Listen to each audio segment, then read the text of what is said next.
The Circus, An American Fantasy by dDamian Foreman. The bathroom wasn't too far away. Mr. 3% held the door for Penny as she entered, and it swung itself shut as her new acquaintance followed her in. The toilet stalls, painted an offensively bright orange, were crammed in the back near the urinals. There was one long, dirty mirror that lined the left-hand side of the room with 3 sinks beneath it. The mirror stopped flush with the first of the 3 toilet stalls, as did the counters that the sinks were built into. There were no pipes visible in the large empty space below the sink basins, and the floor was the same as the street outside, packed dirt. One of the stalls was occupied. Penny took an empty one, avoiding herself in the mirror as she went, and squatted to do her business. Mr. 3%, no, James, said that he'd stand in front of the sinks to make sure no one tried to harass her. Kind as the offer was, knowing he was expressly waiting for her to urinate made the act harder. On the upside, though, she didn't have to hunker down on the side of the street to water the weeds. "You all right?" James asked. Penny closed up immediately, despite her aching bladder's protest.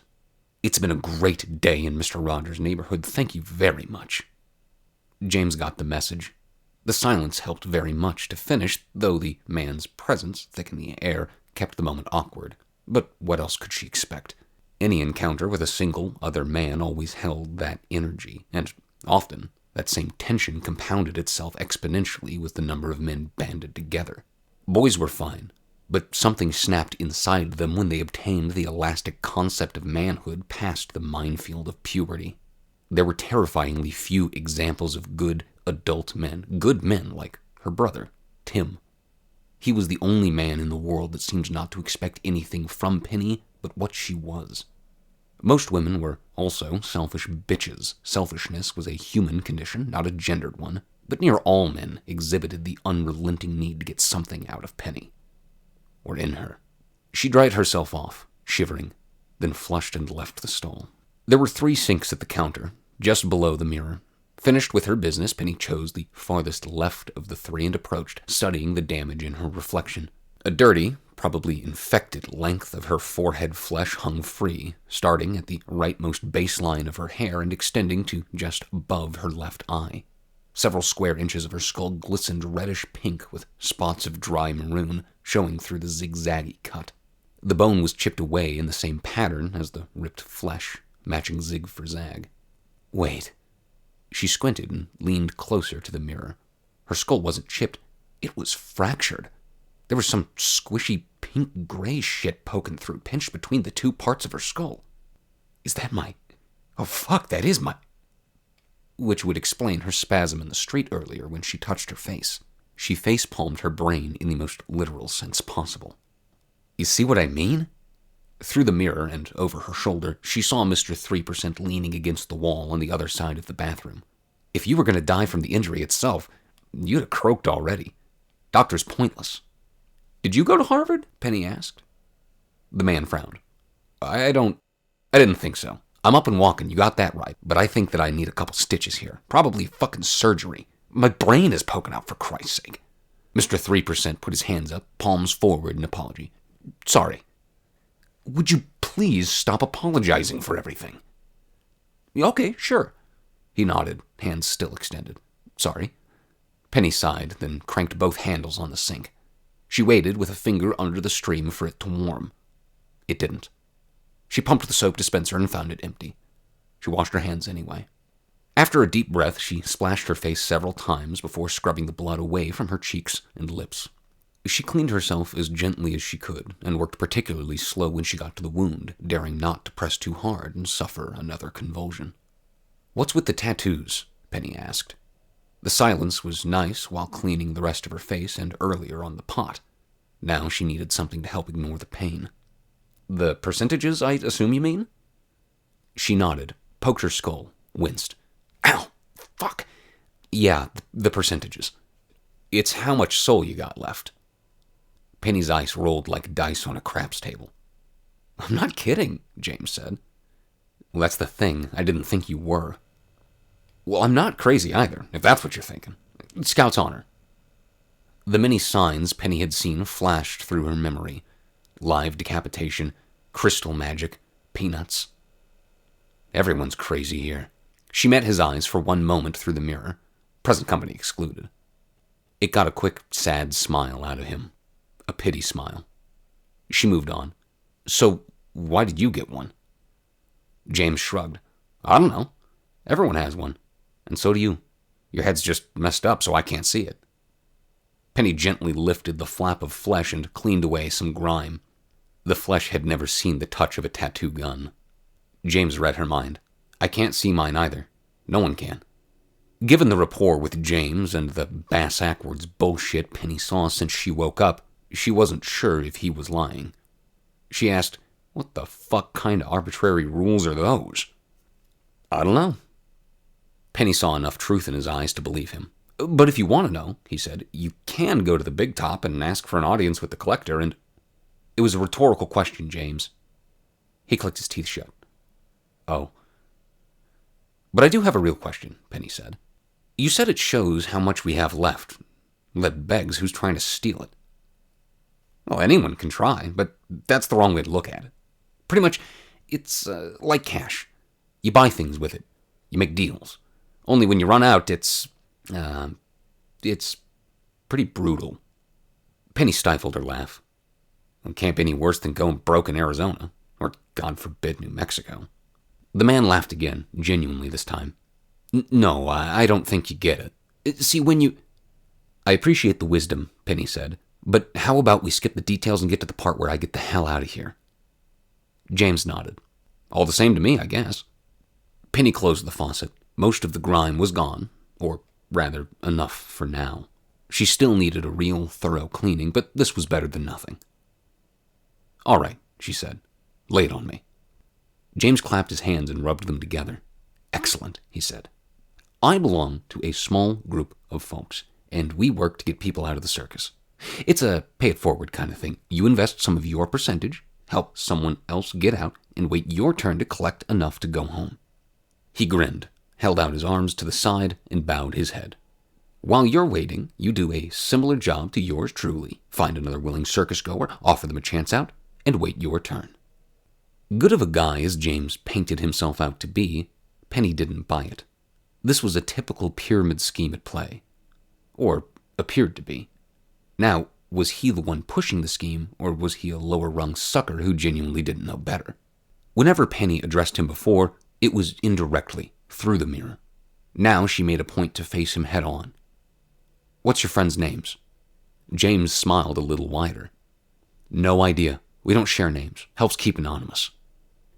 Then why do I know yours? Penny, like a vampire, drained the smile from his face to her own. He put his arms down. I lied. She took a step towards him. A little antithetical to gain my trust, don't you think? Mr. 3% shook his head quickly. One hand came out, palm first, like he'd done before. If I told you I couldn't give you my name, you wouldn't have even tried trusting me. You got it all wrong. Look, I need a percentage to save your life, to get you out. How much? Penny barked. His answer so far failed to convince her, had, in fact, worked against his favor. Mr. 3% couldn't keep his eyes up when he said, half. You just have to donate 50%. 50%? Penny flung her arms to the side and took a step forward.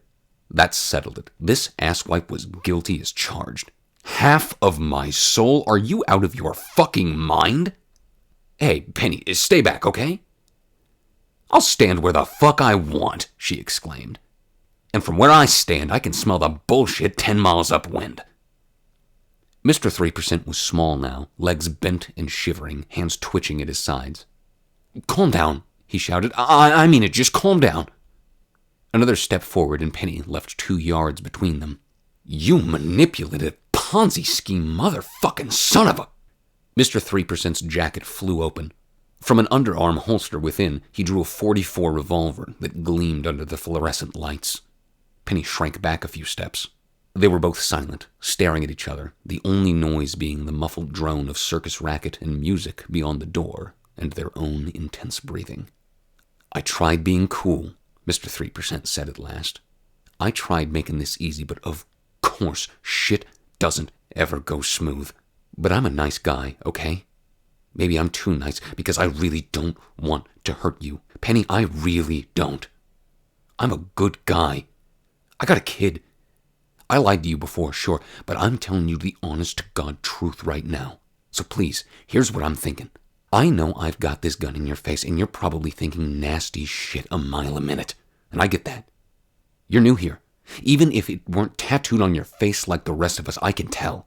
I know you want to get out, but I gotta get out of here too, all right? He raised the gun a little higher, from her stomach to her chest. Right? Right, she said, teeth clenched. She imagined having him by the hair, bashing his face into the corner of the toilet stalls. This image struggled against grim hypotheses of the hellscape that followed a second death. Yeah, that's right. Good, said Mr. 3%. Now, I'm pretty new myself. I've been here a minute, long enough to lose almost all of my soul, but I'm pretty fresh all in all. You haven't had time to look around yet, so hey, I figure you can find it in you to donate. I said donate. 50% to me. I get out of here, and you can stick around to see if you like the circus or not. Some people thrive here. Maybe you're one of them. I'm not. With his unoccupied hand, he reached into his back pocket. He removed a small leather booklet with a pen sticking out of it and tossed it to her feet. Pick it up, he said. She did. Read it, where the pen is sticking out. Read it, go on. She did. You, Penny Michelle Robinson, henceforth Miss Robinson, agree to donate 50% to Carter Scott Maccabee, henceforth Mr. Maccabee. This is a non-refundable amount that shall under no circumstances be reverted, cancelled, refunded, or in any other way taken away from Mr. Maccabee and restored to Miss Robinson, unless both parties agree verbally and in writing that this act shall be considered null and void. Any breach of this contract shall be punished by law congruent with CCR 25 subsection 12.2 or per the collector's choice, should the offense be egregious beyond normal reason. Below was an X and a line for her signature. What the fuck? She thought. Penny's fingers felt weak, could barely grasp the light booklet. I didn't tell him my whole name. Now, said James, or Carter, or whoever he was, I can tell you're scared, and you probably think I'm going to shoot you or something after I have you sign this here slip, but I promise you I won't. Throw that in the contract if you want. No skin off my back. Penny, when I say I don't want to hurt you, it means I do not want to hurt you. His eyes thinned, sharpening his stare. But if you don't sign, I'm going to kill you and drag your body to someone who can help me steal your soul. I am not letting my baby boy get raised without a father. So, it's your choice. What do you say? Just sign where it says, pay me 50%, and you can walk away scot. Oh, boy-o! Someone cried, high-pitched and happy. To Penny's left, the occupied stall popped open. She'd forgotten anyone was in there. Oh, boy-o, that's a mistake. A tall clown with purple hair exited the stall, strapping up his baggy pants with suspenders. His long red shoes flopped on the dirt as he came, each one 2 feet long. He giggled delightfully, in contrast to his face paint, which showed a colorful caricature of intense, exaggerated anger. Penny could see the name Gonzo across his forehead where a percent should have been. Suddenly, the door to the circus swung open, and another clown double front-flipped into the bathroom, landing on one knee with both hands extended to his sides. He wore baggy, silver pants, lemon-yellow friar hair, and had bozo on his head. His makeup matched Gonzo's, fuming, though the colors were unique. Oh, boy-o, Bozo shouted. I think that was an illegal contract. His voice was high, goofy, perfectly suited for his occupation, not the situation. And a silly one at that, added Gonzo. His laughter was shrill. Penny found herself pressed against the sink, leaning into it as if she could clip through it and out of bounds. But she couldn't stay this way. She needed to run, to bolt for the door. Neither clown had looked at her, had eyes only for the man with the gun. Was Bozo close enough to the exit to stop Penny if she tried? Would he try to stop her? If he just moved? I said donate! Mr. 3% grew louder. I said she'd donate me 1%! He waved the revolver's cold, deadly weight between the two clowns. Not at the end, boyo, Bozo said. He waved a gloved finger, laughed well and hearty, then plunged his whole arm shoulder deep into his pocket. His gloved hand came out with a few limp, colorful balloons. Taking the cue, Gonzo did the same, though he came out with a paintbrush and a white bucket simply labeled grease paint. "You said, pay me 50%. Bozo chuckled. "And that breaks the rules, boyo." At inhuman speed, he blew the balloons and twisted them together in a purple and yellow sledgehammer resembling Thor's Mjolnir. His hands moved so quickly Penny could hear the air whistling by them. If she blinked, she would have missed it. Mr. 3%'s eyes shot all about his wide sockets. Wait a minute, what about the grace period? Penny saw the beads of sweat well up on his face. By collector law, I get a grace period of 3 slip-ups. I am protected by law, by fucking law. And that was number 3, Mr. Maccabee, Bozo exclaimed. He took a step forward, but he was still too close to the door for Penny to chance running. The 2 clowns locked eyes, silent for a moment, before erupting again in high-pitched laughter. "Oh, boyo," Gonzo said. "Oh, boyo, I love the rhymes." "And how?" the other replied, pulling a scroll from his baggy pocket. He shook it open and presented it for all to see. It read, "Times Corey Scott Maccabee has fucked up. Strike 1, strike 2, strike 3. You're out." Both clowns roared in a fit of laughter. What little light remained in Mr. 3%'s face evaporated, and Penny didn't find this shit the least bit funny. It was a bad idea to run. Bozo's still too close, way too close, but... I didn't do nothing wrong, Mr. 3% whimpered. His gun's metal eye trembled as it bounced from clown to clown. A bullet could fly anywhere. "On the contrary, boyo," Bozo said. "We have particular skills at keeping records on our boyos and girly girls." He shoved the scroll back into his pants, then took the balloon hammer in both hands, moved it left and right like a kid pretending to be a samurai or a Jedi. Gonzo laughed so hard he nearly spilled some grease paint, which set him off harder. Penny never understood the general population's fear of clowns, but was getting the idea. They acted like cops, she thought. Jesus Christ, they're fucking cops. The tip of Mr. 3%'s gun shook wildly now. His words squeaked as he spoke. "I'm telling you, get the hell out of here. I'll shoot you, I swear it." The clowns smiled. It was more than muscle and sinew beneath the skin. Their makeup changed patterns, from menacing growls to wide grins as they burst into bellows of high-pitched laughter. Gonzo slapped his knee no less than 10 times. The report from Mr. 3%'s revolver left Penny's ears ringing, but broke her paralysis. She leapt to her right, hit the front wall of the bathroom, and slid down beneath the sink. All of this, and blind. Her eyes had squeezed when the powerful shot rang, and she worked against herself to open them. A splotch of blood blossomed across Gonzo's chest. The clown stood there giggling maniacally, shrugging like a stand-up comic. What's the deal with that? Penny waited for the laughter to die, for Gonzo to collapse to the floor, twitching. The horrid ringing in her ears ceased, and she heard Gonzo's laughter hadn't lost any power. He was laughing harder. "Oh, boyo," Bozo shouted, pointing Mjolnir at Mr. 3%. "You done diddly screwed up." He brought the hammer above his head in both hands and swung. It bobbed with the movement, as balloons do. Mr. 3% tried, failed to move, and the hammer connected with the man's hand near the thumb. His arm snapped in half, just behind the wrist. Sharp bones poked out of his skin, blood spurted, and the gun fell from his shaking, useless fingers where it let off another exploding report. Penny's hand-covered ears were spared this time. With Bozo out of the way, Penny had a clear path to the door, but it burst open and another clown entered. Vojo was the name painted on his head. He blew a balloon padlock and clipped the bathroom door closed. Shit, Penny thought. She retracted further below the counter. She should have run when she had the chance. Mr. 3% screamed, clasping his broken arm with the other hand. He flailed it wildly, eyes wide and jaw to the floor, hooting words that were sometimes understandable, all of them swears, but mostly cried long strings of throaty vowels. He backed away towards the bathroom exit, eyes bulging at his flopping wrist, and ran into Vojo.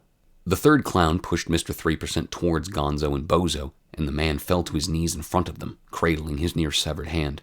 His wet eyes bounced between the three clowns. "Oh, God, I'm sorry," he screamed. Spit flew from his lips, dripped from his chin.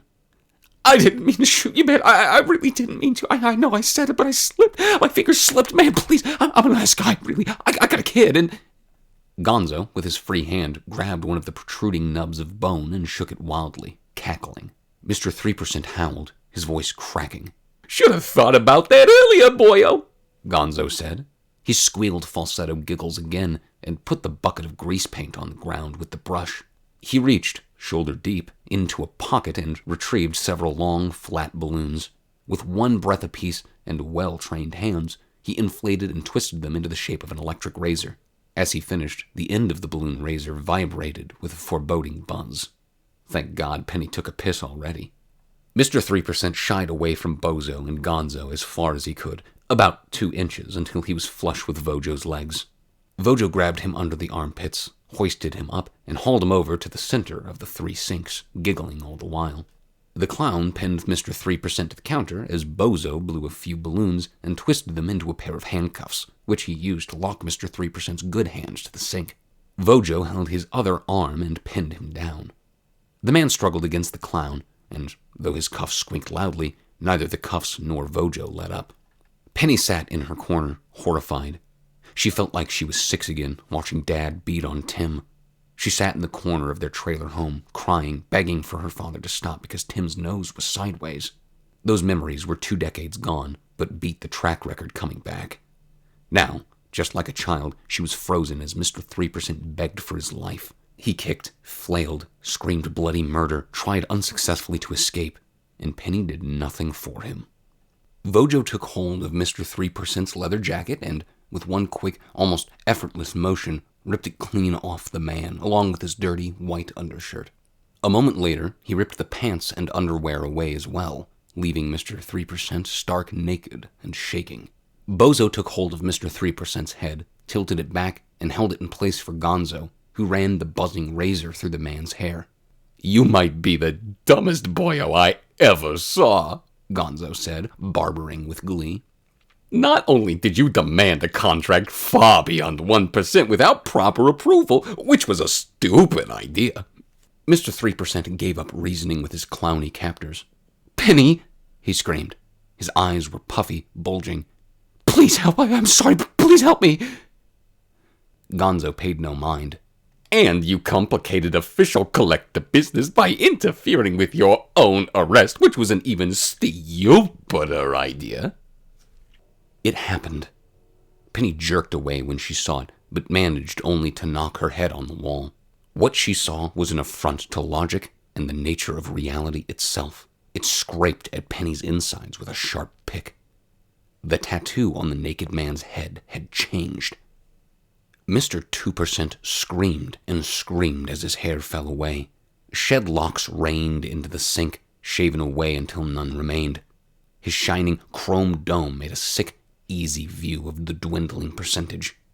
Gonzo, all the while, "And you've done this 3 times! 3! But what really gets me is that you presented an illegal contract to nobody!" Gonzo reeled his head back and barked mad, toothy laughter to the ceiling, then checked with the others of his kin.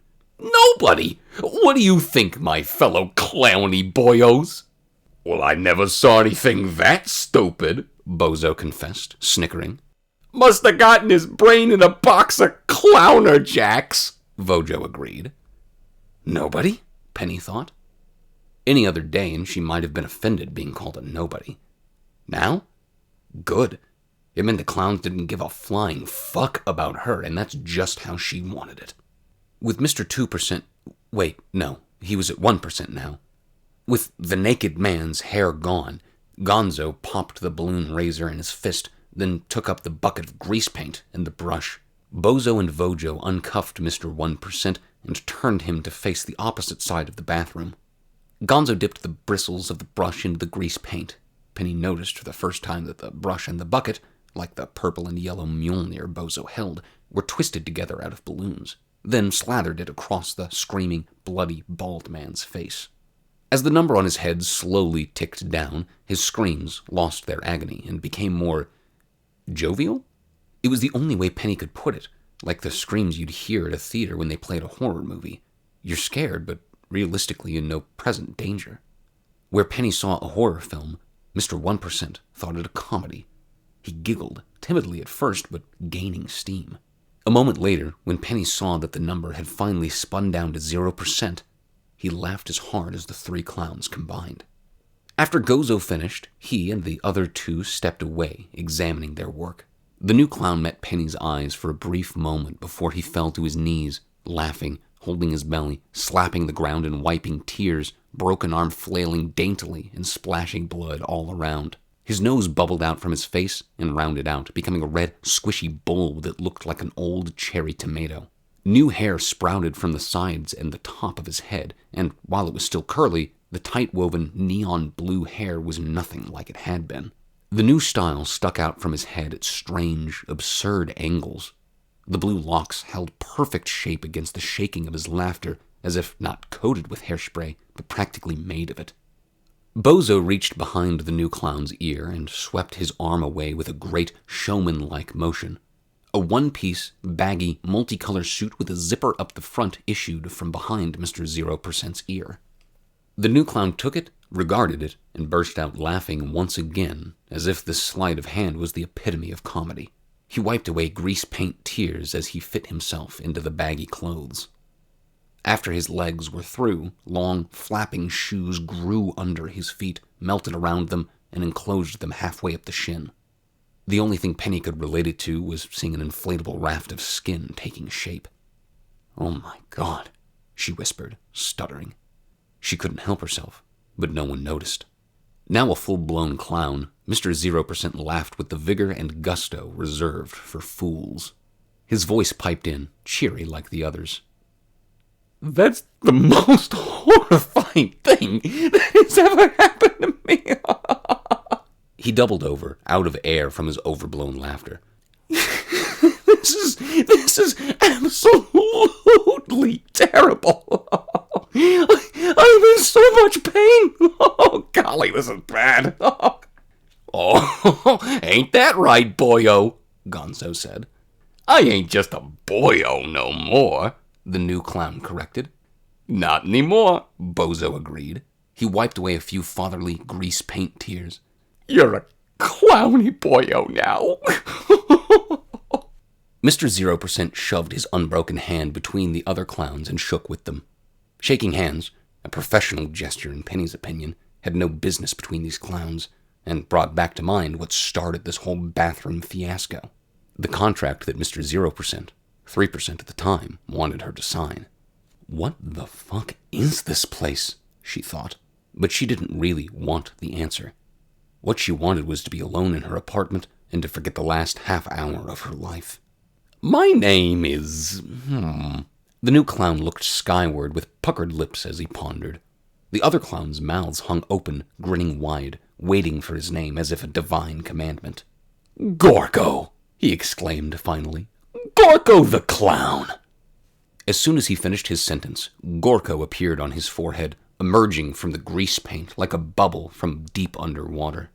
Just as the tattoo had been there before, it was spelled in curly, delicate handwriting. He looked over at Penny, then frowned, and the grease paint around his mouth morphed to exaggerate his expression. "Boyo, I could have sworn there was a girly girl there." He slapped himself. "What a dumbo I am." "Not that I was a smart little boyo," Vojo said. "But when I got caught and clownified, I wasn't quite dumb enough to give a contract to nobody." The four clowns burst out laughing. Vojo removed the balloon lock from the bathroom door, and all four clowns left, Gonzo pausing long enough to pick up the revolver and give one quick survey of the bathroom before leaving Penny alone under the sink. A contract to nobody, she thought. She tried next for, "Why couldn't they see me?" but failed to form the sentence in her mind, let alone through her numb lips and useless tongue. Her brain had been hijacked. The whole scene played out again in her mind, each moment captured in pristine, sickening perfection. Her stomach tingled where the gun was once trained, gone now but remaining in spirit. She saw, as if it was still there, happening not 5 feet away, the spreading bloodstain in Gonzo's chest, and how the clown literally laughed away a fatal wound. Penny saw Mr. 0%'s wrist bend in slow motion, a billion frames per second, until the bone hit its limit and the wrist just snapped. And then the clown stripped him naked, and she watched it unfold inside her head on repeat, cycling again and again. The naked man's screams overrode any waking perception, any escape from her own head. A nauseous, sour tide rolled in on her tongue. She fought the need to puke, pushed it back, down, even in the face of these snapshots of horror chopping in and out of vision. But the demons are only waking. Her heart flutters like a scared insect, and her breath is sharp. Other memories overwhelm reality, shatter it, sweep those pieces under the rug and out of sight. She sees her trip in the desert, and the disco fangs ripping her apart. She sees advertisements for live decapitation, sees the people pass her by, blood and all. An old dealer stabs her with a screwdriver. Her father gets an apology. Tim dies. She sees herself, right now, on the verge of a nervous breakdown, and the nausea wages a dirty war, pushing the front higher up. Penny nearly succeeds with sheer rebellious luck, but the deck was stacked against you from the start. You can feel the flashback coming on. It's far from subtle, but that's all right. You've dealt with flashbacks before, and you're going to be just fine. Just think about some happy thoughts, and you'll be okay. The last image breaks the dam. You see the red head with that guy's dong in her mouth, the white froth burbling from the corner of her lips before she spat. Except you're the one on your knees, and you're the one apologizing to... You crawl from under the sink, run to one of the toilet stalls, shoulder the door open, collapse with your head halfway in the bowl.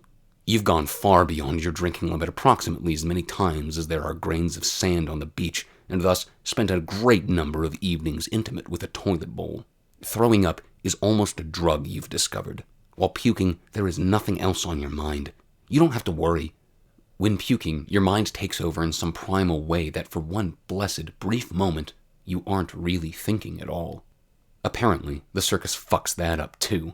Everything whirs in your mind like a swarm of pissed-off hornets. The circus, your parents, your brother, the clowns, the acid, the redhead, your soul sliced into tiny bits of percentage, all flying around you in an unstoppable gale of poison and needles, sadistically complementing the physical pain of retching and injury when your brain literally smacks the seat where a million naked, dirty assholes were, including yours.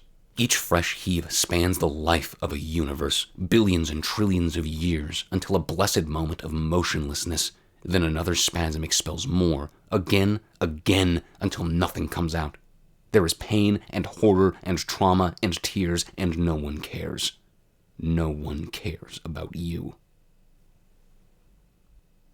All right, well, hi, thank you very much for sitting and listening to Chapter 3 of The Circus, An American Fantasy. This was my horror novel that I released in 2023, and I am very slowly trying to adapt it to an audiobook so that anybody can listen to it for free. If you would like to purchase a copy of this, I'm going to have a link down below to an eBay account. Please don't buy my stuff on Amazon, because Amazon is a piece of shit. I don't like Jeff Bezos. I don't like those large corporations. If you buy any book on Amazon, you're not going to be giving most of your money to the author. Most of the money will be going to Amazon. In any case, I've rambled on a little too long. Thank you very much for listening through, and I hope you have a good day.